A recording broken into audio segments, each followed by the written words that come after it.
Hi, I'm Mark Morales. Welcome to Invest Comics, and you're watching the FFFIC show. Hi, I'm Shaun from Famous Faces and Funnies. I'm Sebastian from InvestComics.com. Is FFFIC, the Famous Faces and Funnies and Invest Comics review show. You may be watching this on Project Fanboy. I know we got new sets. We're syndicated. Yay. Paychecks. Woo-hoo. Probably not. Send those royalties. So our first book is Pick of the week. Last of the Greats, number 3. Oprah. That's all I need to say. This Is it? Yeah.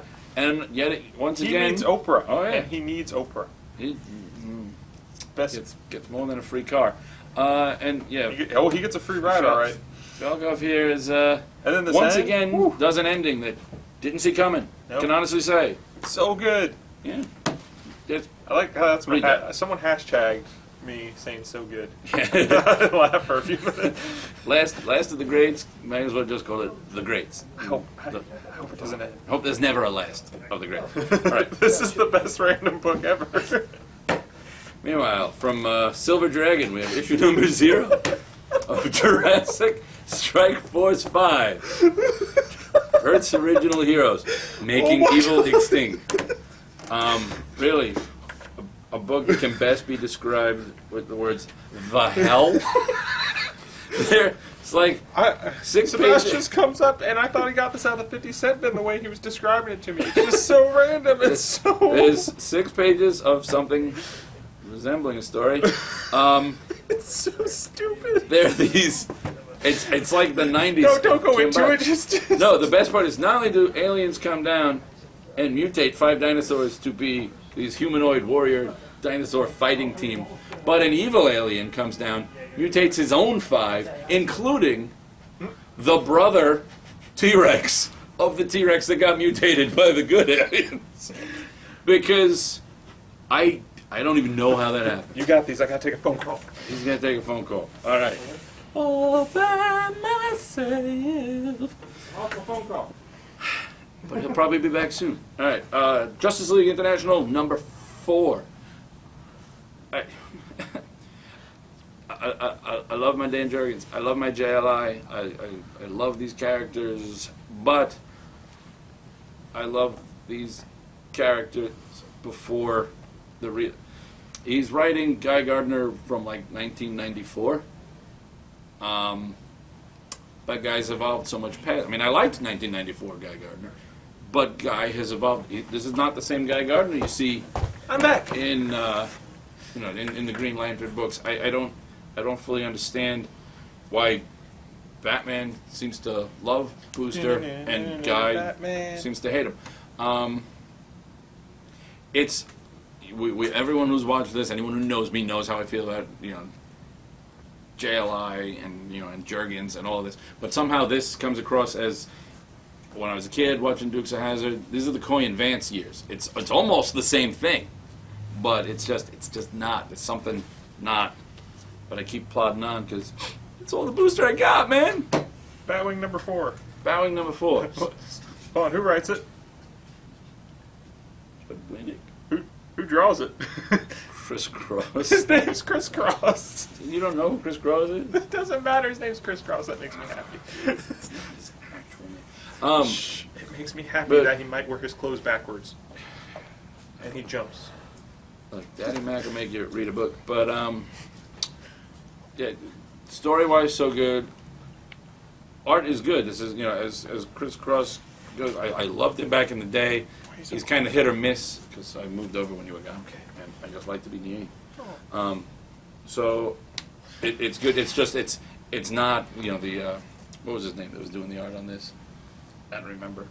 Not Chris Cross. Yeah, but the other guy with that painted art that was so good. So this is still really good. It's still one of my favorite Bat books, and I still can't believe that I'm a Judd Winnick fan now. I don't know. Luther Strode number 3. So good. Oh my God! It So continues to be so good. It's awesome. no Oprah, but No, but just But still, amazingness. so good. The art is still solid. The story is great. it's The end is, it's only halfway through, and this end already happened. And you just feel oh crap. The best part is when he's going on patrol for the first time and he's going over the dialogues like, I am the knight, I am the bench. I'm bored. I am bored. This is a great book. If you're not reading this, so far, I don't know how Cowardly you're not reading this because we've been talking about this every month it comes out. Yeah, it's great. Pick it up. Spider-Man, Spider-Man. Every time I review, I sing about Spider-Man. I like Spider Pig. Spider Pig, Spider Pig. Ooh, who drew this? Some guy. Yeah, he's done. I don't know if I spent too much time with my students, but every time I see this picture, I swear it just looks like Peter Parker smoking a blunt, and then I'm like, oh, it's a screwdriver. You know, maybe it's just that's all my students ever talk about. So I don't know, but and look, he's got a flesh color spider. I'm not sure what's up with that, but you know, yeah, this was a good issue. I like this story with the Vulture. Is it back with Mary Jane yet? No, but now can't do it. There is his ex-girlfriend, the cop, goes to Mary Jane because they both know, so they're gonna talk about what's it like. And at the end, he's sitting there going, "Wait, he doesn't know what they're talking," but he goes, he's like something bad is happening. I feel it, but that wasn't my spider sense. That was my Peter Parker sense tingling. Because two of his exes have got together to compare notes. The Defender's #1. Actually, really good. I haven't read it. It's there. I need to read it. It has much potential to go on as #1 goes. I was hoping it would be good. It was. I'm not going to tell you this was the greatest thing I've ever read, but it was. It was a good read. No, it was beyond that. It was a good read, and the art is just gorgeous. That was part of Once they told me it was the team of Dodson. What? I knew I was in. Double Dodsons. Yeah. Across and the book. then and Matt Fraction, I'm kind of touch and go with him. Looks like it's touch. Is it better than Fear itself? It is. All right. It's much better. Next up, Animal Man #4. Animal Man, Two-Face. Call me One-Face. Call me A-Man. What? You still not feeling this? No, the art sucks. I know people are going to bash me for that, but I just don't. I don't like the art. Don't bash them for it. The art at this point is 6 of one, half dozen the other to me. The kid still has a mullet. Look at it. Yeah, but his son has a mullet. That's no. That's just it's 2000 tradition. But yeah, there's a lot going on, a lot of stories, some cool stuff with the Rot. No, the cool stuff with the Rot was in Swamp Thing. Yeah, there's some really cool stuff with the Rot and Swamp Thing. But Animal Man, at this point, you're either reading it and loving it or not reading it. So continue doing as you see fit. Venom #10. Finally, the Jack-o'-lantern character comes back. I think Rick was giving me a hard time because of how stupid the villain's name was. It might have been him. It might have been Jared. I don't know. The villain's name's Jack-o'-lantern. Has a pumpkin on his head. That's an old Spider-Man villain. He's classic. No, classic. it's the new guy. I know it's a new guy, but it's still. I don't know. But, yeah, it's Venom. It's still good. It's finally the start of the new arc with everything going on, and he's been set up into a trap, and he fights Captain America, and that's a pretty cool fight. Medina, I guess, is the artist for this arc, and he drew a really cool fight scene. There was a lot of Spider-Man-like sketches in there with him doing flips and everything, so it's worth checking out. Green Arrow #4 is still not great, but Keith Giffen took over. This is his fill-in before. Is an Innocenti's coming onto this? Dude, I think Innocenti's coming onto this. I gave up that picture one. Which is what I'm holding out for. So while it's still, he's picking up the loose ends left behind by J.T. Crow, so it still doesn't take off towards greatness, but it stopped hemorrhaging. I mean, it's in critical but stable condition. We're not out of the woods yet, but might get better. We're okay. We're okay. It's Power Rangers before it was Power Rangers. Just saying. Power Rangers cooler anyways. Dare compare Voltron to Power Rangers. Power Rangers are better. Power Rangers.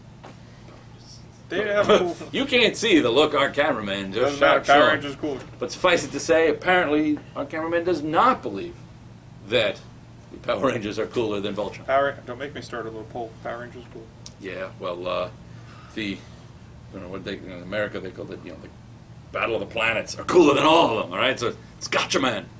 Power Rangers cooler. Gotcha Man, kick their ass. But Power anyway, Rangers Voltron equals good. I wasn't sure what to expect, and it's not just the cartoon. It's not the new cartoon either, the Voltron Force or whatever the hell that is. This is good. Is it the same? It took me about. Is it the same characters? Yeah, So the fat guy's in there? Fat green yeah, guy? but he's not. He's not really fat now. He's more kind of buff. I mean, See, that's why Power Rangers are better. Somebody realized his name was Hunk, and you can't make Hunk a fat guy. He's got to be a hunk. So, you know, and they still got Pidge being Pidge. So that's and they even have the mice, those little mice that hang around with the princess. They're just there in the background for a panel, or the foreground really, but it's pretty good. But yeah, the story it flashes back between like the part of the origin of Voltron and then what's going on right now, and it was a lot different than I expected, but it was really good. I'm actually pleasantly surprised and on board with this. Irredeemable 32. It's the crossover starting. This is the cover shows the crossover. The crossover basically already they just came out of one and they're building towards another one. But right now, what this is I give up. Sorry for trying. Next time, read a book before you review it. Hello. This. I want to read crappy Power Rangers. I hate you. This is the origin of Plutonian. Don't care. Wow. I wanted to call him Irredeemable, but that's not his actual name. Where's the fat one? I told you he's not fat anymore. You're not going to find him looking for fat. All right, so this is the origin, which is, you know, for somebody who started out as, you know, he's kind of like what if Superman when he... No, he's not. There's a whole really, really cool, really, I did not see that coming origin going on in here. The art really good, the story really good. There's just a win all around. I love this book anyway, but this issue is one of the better ones that we've had in a while. Chew number 22. Why are you not reading this book? It's one of the best books that's coming out. It sells really good in trades, but issues is awesome. And pretty much his daughter gets captured. Sorry for people who are reading in trade or whatever, I don't care. His daughter gets captured, and he's trying to phone his fellow FD agent who's working behind his back. And this is the second part of the story arc, and something's going on with a coffee shop, and it's pretty awesome. And then there's a preview for Fatale in the back, and I can't wait to read that. Okay, that's my review there. Choose one of the best books out there. Hey, Boom's Valen The Outcast, number 1, $1. All right, this is the book they described as Undead Conan the Barbarian. What?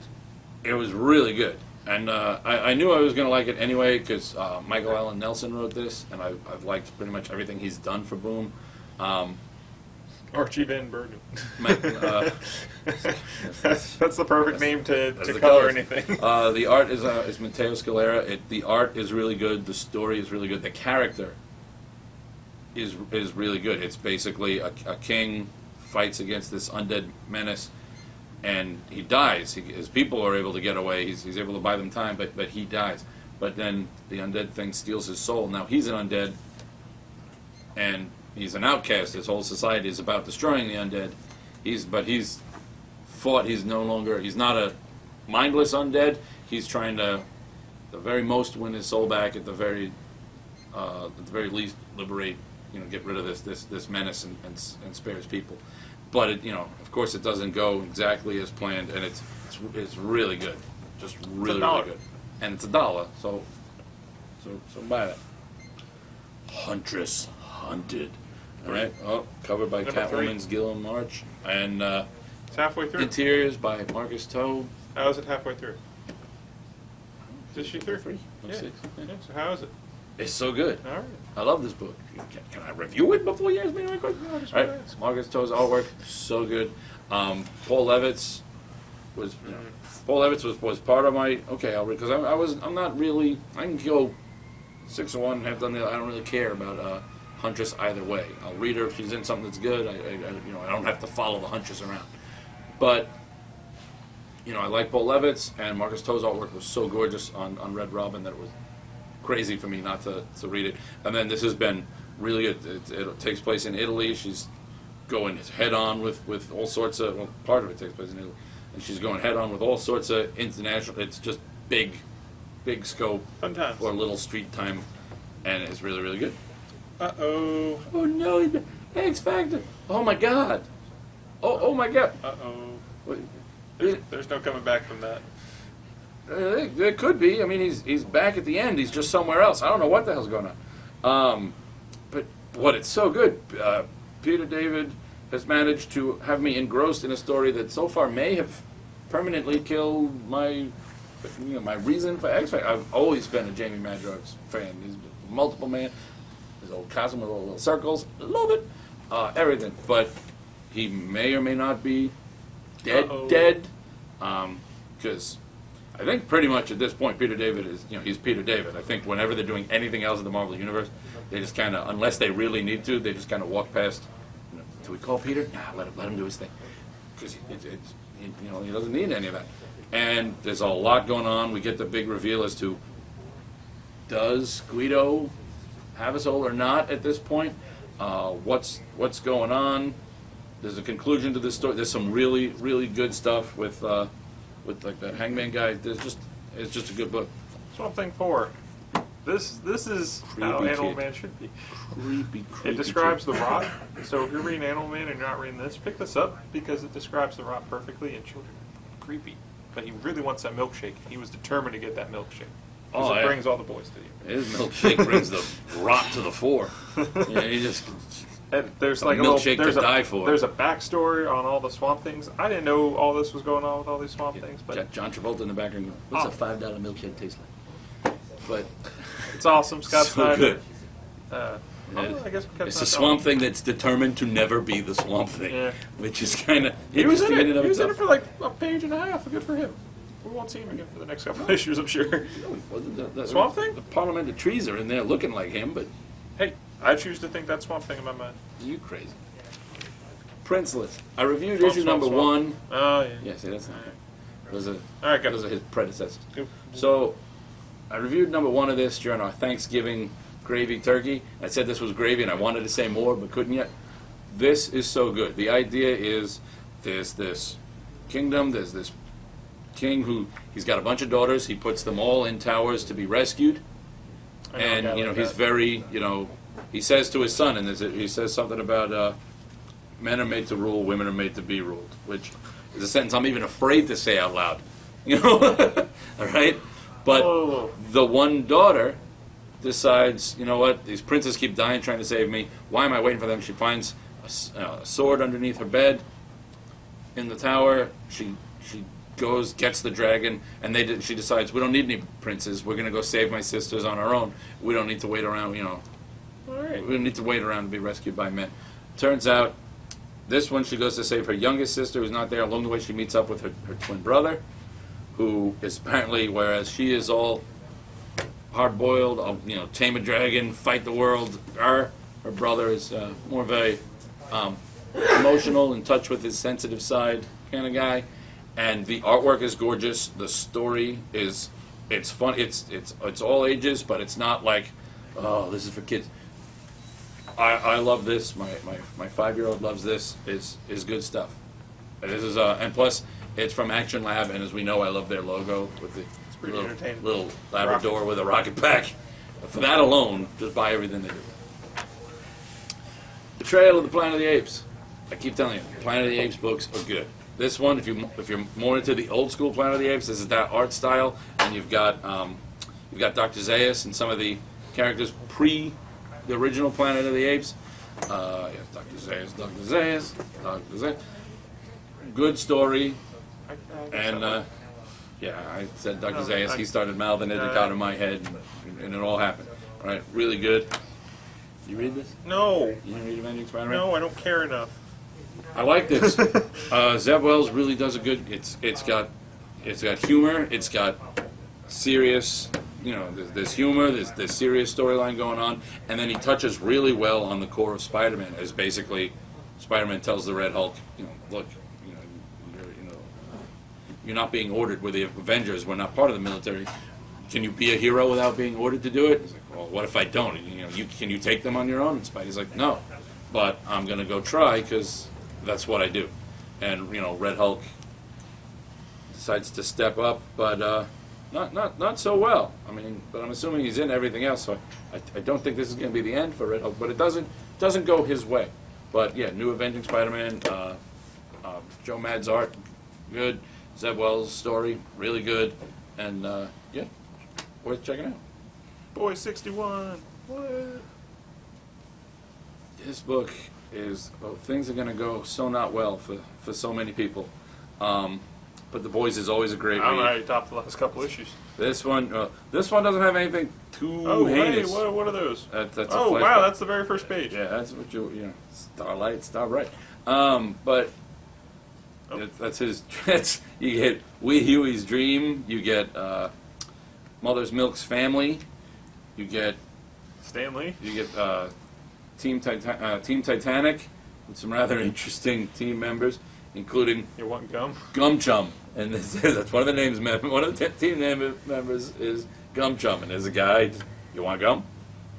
Oh, And Muzzle Tough, who speaks backwards, But oh my god. there's some funny stuff. There's some good stuff. It's clearly building towards the inevitable confrontation, and then you get the very image-looking team that shows up at the end, right after Huey has declared that he doesn't want to. He'll still help to meet their goal, but he doesn't want to get involved in any of the violence. And then these guys kick the door down. So, good stuff. Detective number 4.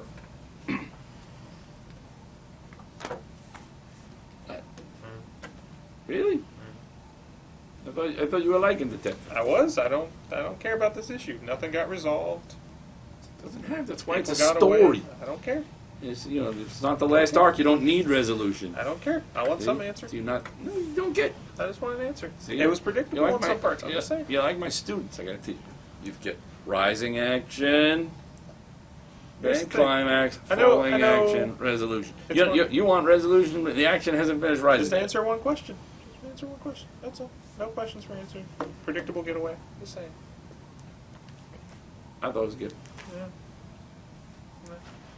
X Club #1 is a book with mutants in it. It starts off with Captain America and Why is Captain America? Who drew this? this guy that drew stuff. The art. Davidson? I don't know who that is. Paul Davidson. It's okay.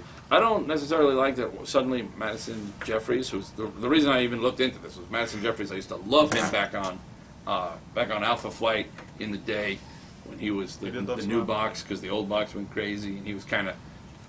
I think he was kind of in love with Heather for a while at the Hudson. It was, because Mac was dead. It was okay. So, but suddenly in this, he's like, somehow in comics everybody stays the same age, except randomly there's like, okay, Madison Jeffries will now be 25 years older than everybody else is. But I don't really know who any of the other characters are except for Cyclops, who's kind of a prick in this, and every time they do anything good, he keeps mentioning into the camera when they say, with the help of the X-Men, he's like, the real X-Men. Or with the help of the X-Men from Utopia X-Men. And like, okay, the Utopia X-Men. And they keep showing Wolverine watching the TV going, prick. So, That's pretty awesome. I guess, if you like X books, you're going to like this. It was good. It wasn't great. It wasn't great. Really? That's it on that? That's all we have to do? Alright, cool. Teenage Mutant Ninja Turtles Micro Series Raphael. Yay! I'm happy again. It's Raphael. It's a one-shot, but they're going to do 4 one-shots, 1 on each turtle, and this one ties in, picks up right where issue 4 left off, and it's so good. It's so good. There's awesome fighting. It's Ninja Turtles, and I think at the end there's a villain everyone wants to see, and it makes me happy, and I feel like I'm 4. Or 5. Your choice. Yay. I love Ninja Turtles. He does. They're so awesome. They're better than Power Rangers. All right. We're out of stuff. We don't have a book or a trade for you, so we had some chick. I don't know if she wanted to say something, but she left. So whatever. thank you, Internet, and good Bye. night. Bye. Bye.